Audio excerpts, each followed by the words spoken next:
Sponsored by Taylor Freelance, Rainier Ballistics, Hodgdon Powders, and JPL Precision. Hi, welcome to Power Factor. I'm Larry, and this week we're going to talk about the GSSF match that I shot recently, and that stands for the Glock Sports Shooting Foundation, if you're not familiar with it. And so we're going to cover generally what the match is all about. So if you've been interested in checking it out, this will be a good kind of intro for you to see what this sport is all about. So first of all, I'm going to talk about the benefits of membership. Of course, you do have to be a member of the organization in order to shoot any of their matches. That goes for the indoor league that I shot last winter and the outdoor match that I just shot. So you got to be a member to play, first of all. And then, you know, you get little things like a couple of magazines a year. You get a Glock annual. This is the most recent one here that talks about all the different models and has stories about cops that use the Glocks and citizens that use their Glocks. And it's all, you know, it's like internet forum for Glocks in a magazine. But you also get the Glock report, which is... It's got updates on rules and stories about ranges and stories about matches, you know, articles about matches and things like that. And you also get, you know, when you first sign up, you get pins and patches and stickers. And I got a tiny little range bag that it'll hold a pistol and a couple of magazines. Not worth too much if you've already got range bags. But one of the nice things you can get is a discount card off of a new Glock pistol. So, and you get that with a 2-year membership, or if you're getting an annual membership, when you re-up for your second year, I think is when you get that card. That basically qualifies you to purchase a Glock at what is, I believe, is essentially the Blue Label program, if you're familiar with that, which is for law enforcement, first responders, judges, you know, folks like, you know, in that realm, in that line of work, first responders essentially. They get a discount on Glocks, and from what I understand, I've got my coupon here. I haven't used it yet, but from what I understand, a standard model is going to run you about $425. So, pretty good deal when you consider a new one is, what is it? I don't know, $575 maybe, in that neighborhood. So you can get a decent little discount off of that new pistol that you've been wanting. So now, who shoots GSSF? So from what I've observed, there are a ton of different people from all walks of life that shoot GSSF.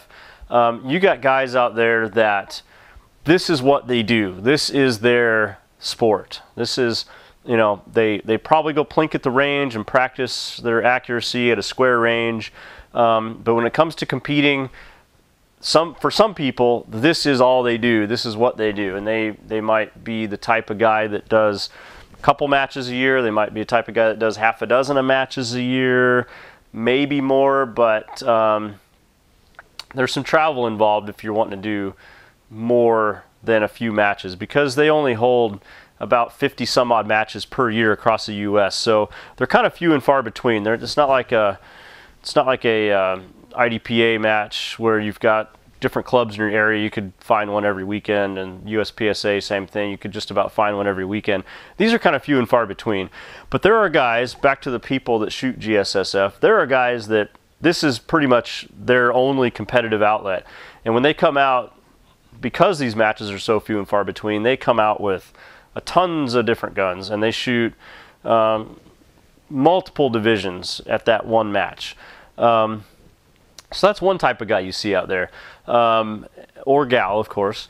But I've saw, and I have seen IDPA, regular IDPA shooters and USPSA shooters. So they're regular competitors in the action shooting sports, and then they hit these matches when they come to town, when they come around. So you get those kinds of guys out there.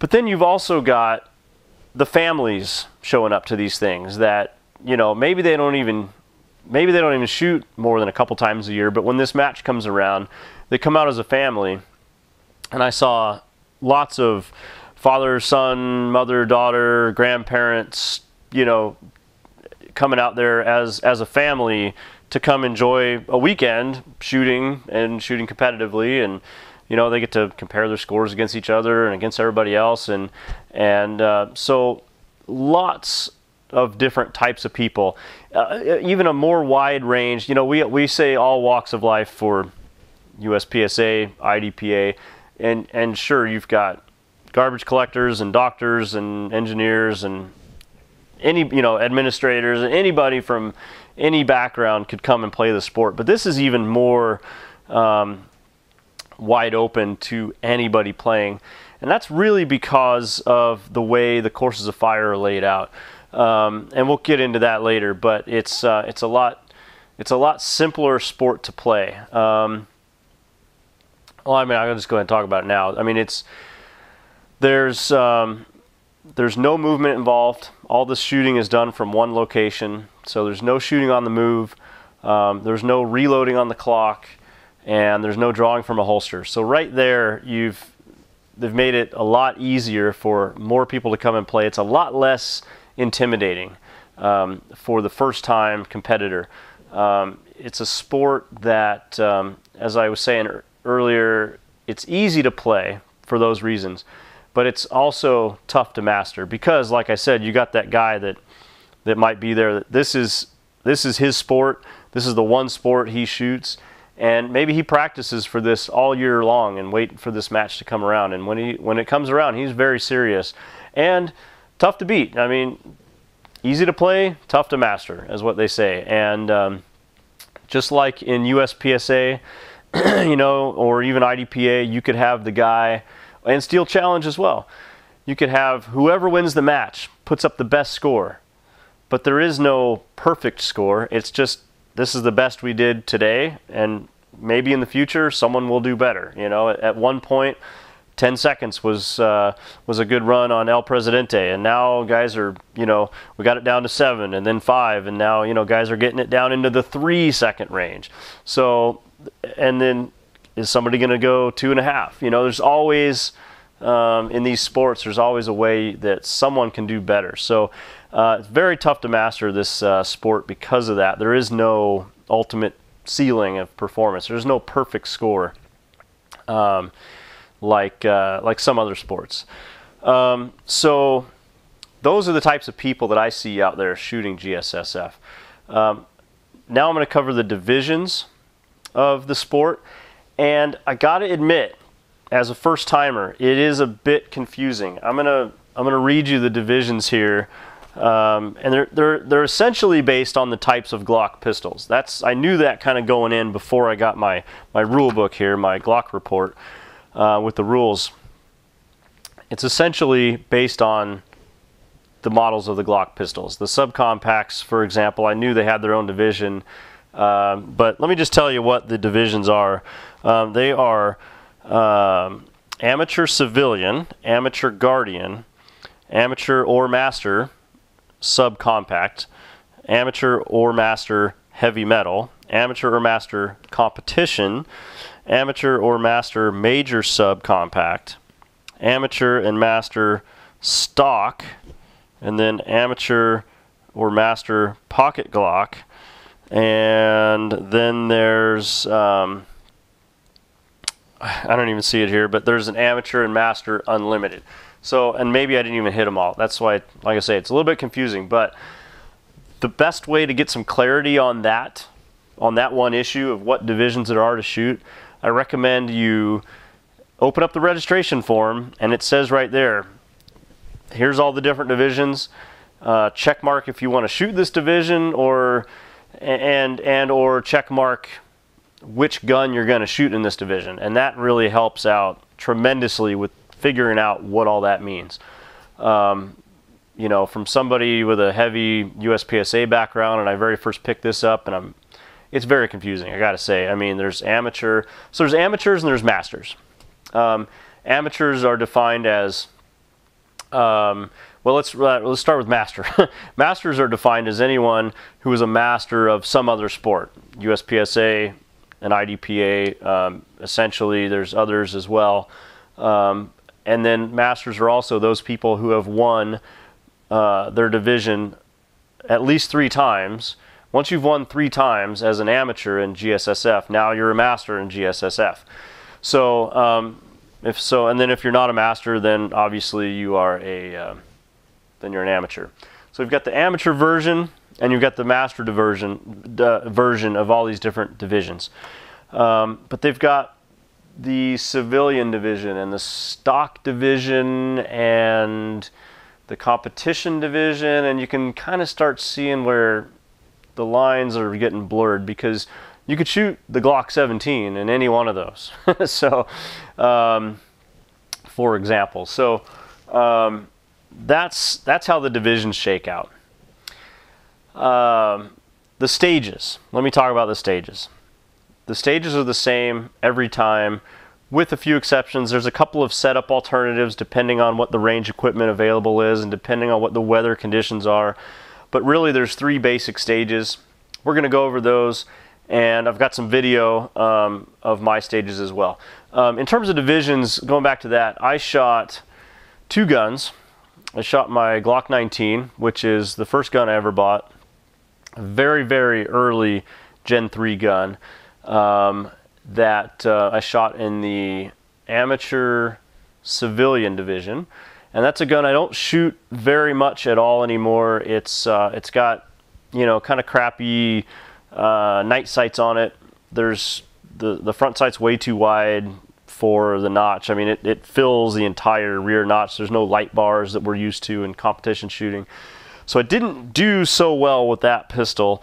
I also shot the amateur unlimited division, and that was with my Glock 35 that you guys seen many tens of times on this show, that my limited gun for USPSA. The stock, all the other divisions, all divisions except for unlimited, are have to be with a stock Glock, and there are extremely few allowed modifications to the guns. So even a plastic grip plug is not allowed, probably because you might be hiding something in there like a big heavy weight, you know, I don't know. So I had to take that out of my gun. For example, metallic base pads are not legal. So my Taylor Freelance aluminum base pads that I have for my Glock 23 is the reason I didn't shoot my Glock 23, because I didn't want to have to go remove all these aluminum base pads, which provide exactly 0 competitive advantage, but that's what the rule says. So those types of things make up the stock guns. The unlimited guns are pretty much wide open. I mean, you could show up with an open gun. The only things that you have to have is, one of the main things is it has to be a Glock frame. I mean, you can't have an aftermarket metallic frame or some frame that some other company produces. It's not produced by Glock. That's one of the few things that you got to have to be qualified for the unlimited division. But otherwise, I mean, you could have optics and compensators and everything else. I wanted to shoot my Glock 23. I'm sorry, my Glock 35. It was the most familiar gun to me. So with all the modifications I had to it, including the grip stippling, just the grip stippling alone is enough to put you into unlimited. It's not allowed for stock, for example. So those are the 2 divisions I shot. And then now, talk about the stages. The 3 stages that they have are, I'm going to just go through these one by one. I'll show you the video, kind of talk about the rundown, all that kind of stuff. The first one I shot was the Glock M, and it is it's an arrangement of 4 paper targets, and the paper targets they use are the NRA D1 target, the tombstone shaped target with a bullseye in the middle. It's got an X ring and a 10 ring. Those are both count for it's like a down 0 zone in IDPA. The C zone is the 8 ring, and that if you hit one in the C zone, it adds 1 second to your time. And the D zone is anywhere else outside of the bullseye, anywhere else on that target, that adds 3 seconds to your time.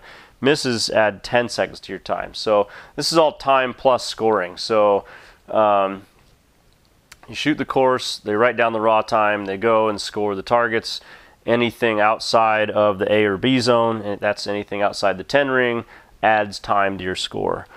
So the Glock M, like I say, it's an arrangement of 4 paper targets. If you look at it from above, it would be kind of an M shape with the targets, and there's steel poppers. So you shoot 2 on each paper, and you shoot 1 popper, and the way they set up our poppers, we're just in the ring and paint mode, which means you just got to ding it.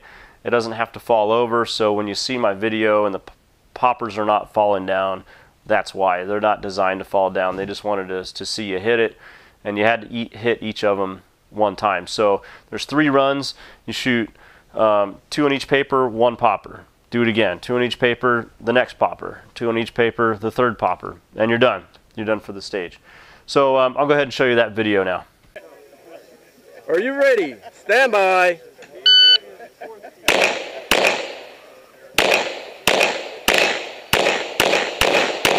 So, 640. 640. Are you ready? Stand by.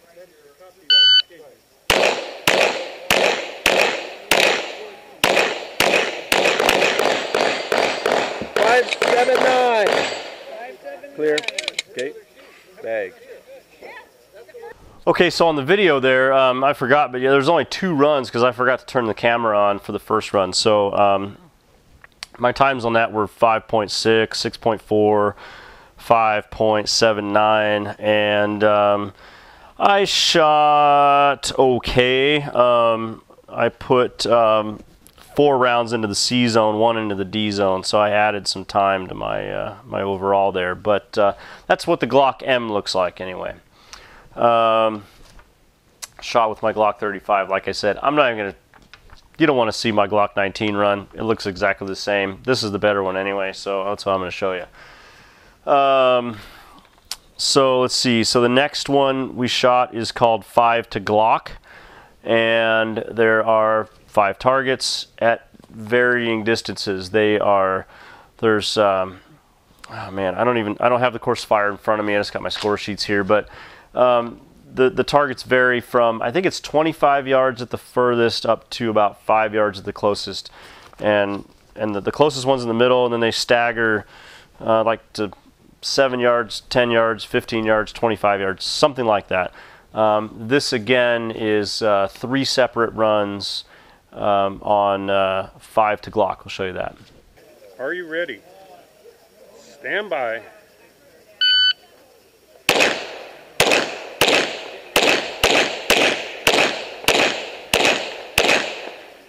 6.97.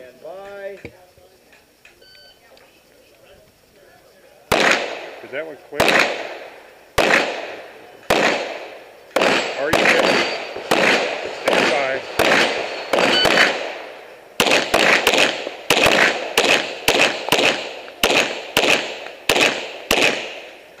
6.78. 678.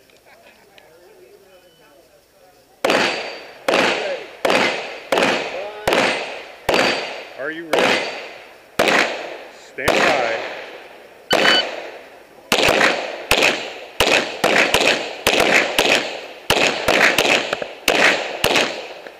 7.14. Unload and show clear. You are clear. Slash forward, hammer down, and bag good.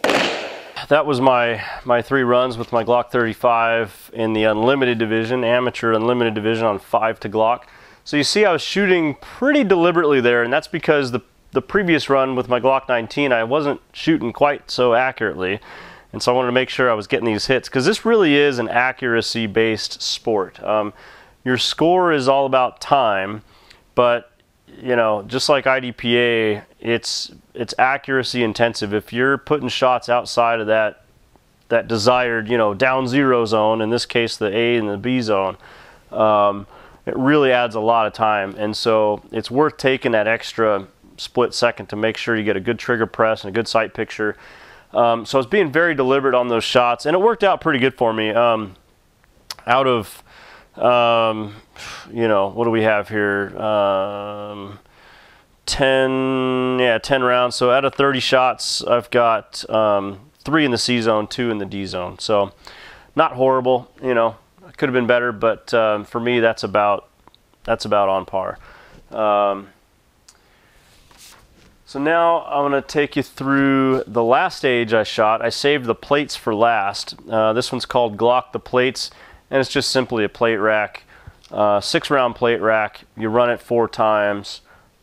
Here you go. Are you ready? Stand by.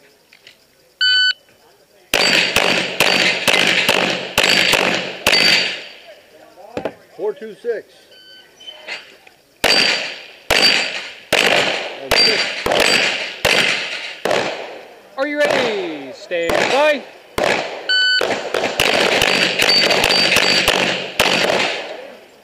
Three, 1, and 6.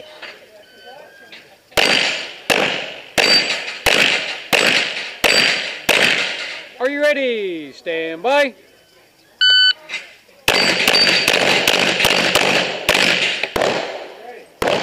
3, 4, 8, and 6.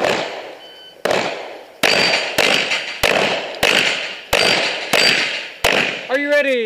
Stand by.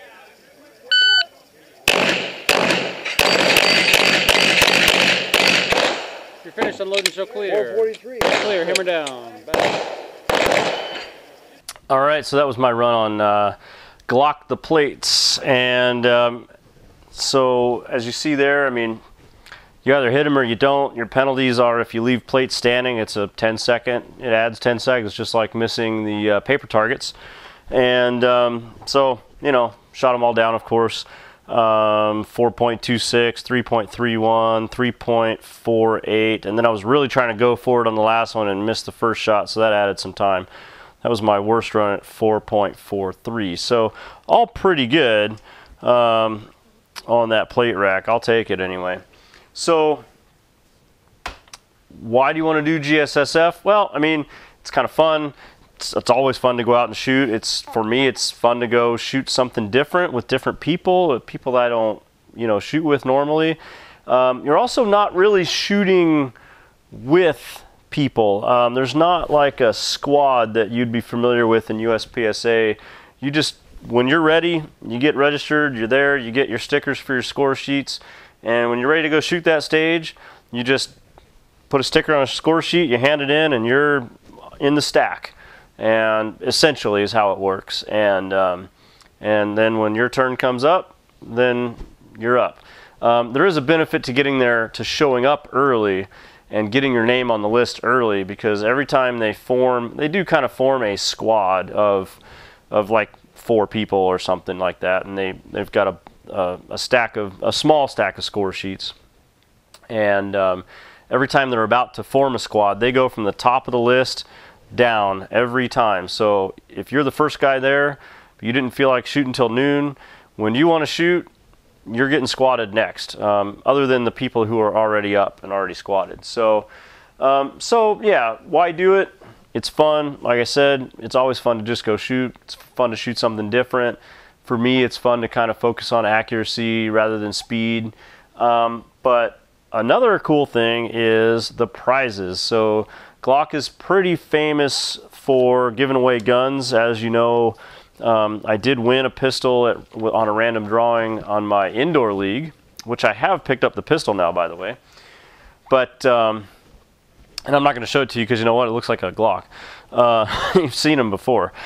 But the prizes are pretty cool. So there's a schedule here of prizes in the Glock Report magazine. Let me just get these out of my way and just kind of, you know, show you real quick. And it's all based on the number of people that showed up, who gets what, and it's all laid out, and you kind of know exactly what you're getting. So the winners of each of these divisions, like I said, we've got the amateur civilian, for example. If there's, you know, a certain number of people, they give away a gun to the winner. If there's less than 10 in your division, they're not giving away a pistol. But if there's at least 10 in your division and you've won your division, then you get a pistol. And that's amateur civilian. You know, well, There's an amateur civilian, like I said before, there's an amateur guardian, amateur competition. Once we get past those first two, there's an amateur and a master version of each of these.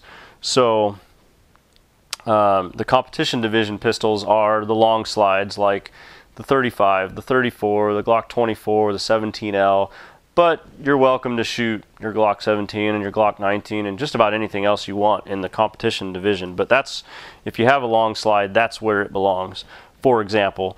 And so, you know, if there's less than 10 people, you're going to get $100 for winning that division. But if there's more than 10 people and you win, you're getting a pistol. And then the second place guy might get $100. And it trickles on down from there. And on top of that, there are random drawings, and it's solely based on how many people show up to the match. And not how many people, but how many entries of the match. So for example, I shot 2 divisions, I counted as 2 entries. Some people were there shooting 7 entries at this match, so that adds up. You know, if you've got 100 people and everyone's shooting 5 guns, you got 500 entries. And just for example, going with that, let's say we had 500, which we didn't at our match, but if we did, they'd be giving away 11 guns at random. So it's all laid out here on the schedule. And in fact, not only 11 guns, but it looks like 72 people would get $50 cash or an additional 2 years to your membership. So it's all laid out right here. And then on top of that, there's also a random drawing for new shooters like me. If it's your first ever outdoor GSSF match at registration, they say, oh, hey, you're a new guy, you've never done this before. I said, well, I have done the indoor league. They say, that's totally different, it doesn't count. So this is your first outdoor? Yes. All right, put your name on this list and we'll have a random drawing for a pistol. So I know so far, I know the match results. The preliminary match results were posted about 3 or 4 days after the match was over. The preliminary results are still up right now, and no prizes have been shown, but you just go to gssfonline.com if you want to register for these matches, if you want to see match results and all that good stuff. If you click on Washington, you'll find me on there. My amateur civilian Glock 19 shooting was abysmal, but I did all right, I guess, in the unlimited division. I was 3rd place in the amateur side. And from what I understand, it's not really all official yet, but from what I understand from people that have done this before, there's little stars, little asterisks by some of the names, and they say that those are the masters. So I just counted the non-masters, and I was the 3rd on the list. There was more than 10, like 13 or so if you eliminated all the masters. And so I look on the schedule there. It looks like I'm winning a Glock knife. I believe that's what I'm going to get. That's cool. I'll take it. It was a fun experience. It did cost a bit much, but again, you're not doing this every weekend. This is not something you get to go do every weekend unless you're, if you're traveling, you're spending a lot more money than your match fees. But basically, every single division you shoot is $25. So that's kind of what the sport's all about. So if you got any questions for us about GSSF, let me know. I'm still new at this, and I'm probably not going to do it again for another year because matches don't come around very often. We've got this one in Washington. It was shot up in Port Townsend, range I've never been to before, but found it okay, no problem. It's a nice facility. And there's a couple in Oregon that are somewhat close to home. I mean, one of them's south of Portland, so it's 3.5, 4-hour drive. Another one's even further south of Portland, about 5-hour drive. And I didn't make either of those matches this summer, so sometime next summer in 2016 will be my next opportunity. So, like I say, but if you got any questions, I'll try to answer them. If you got any questions for us in general, Power Factor Show, let me know. Shoot us an email, powerfactorshow@gmail.com. As always, check out our sponsors. They produce some good products. Rainier Ballistics, I've been shooting them before they were a sponsor. They were excellent bullets in my open gun that we talked about in a recent episode, my 40 open gun. I'm going down that road again gradually, shooting those bullets those 135 grain 40s and my carry optics gun, and we'll be shooting another open gun soon. Check out Taylor Freelance, Hodgdon powder. If you can find it, get you some. And if you want one of those sweet open guns from JPL, get in line. Another request for you guys, show topics. If there's anything that you want to see from us, let us know. We're always looking for ideas and want to produce some good content for you.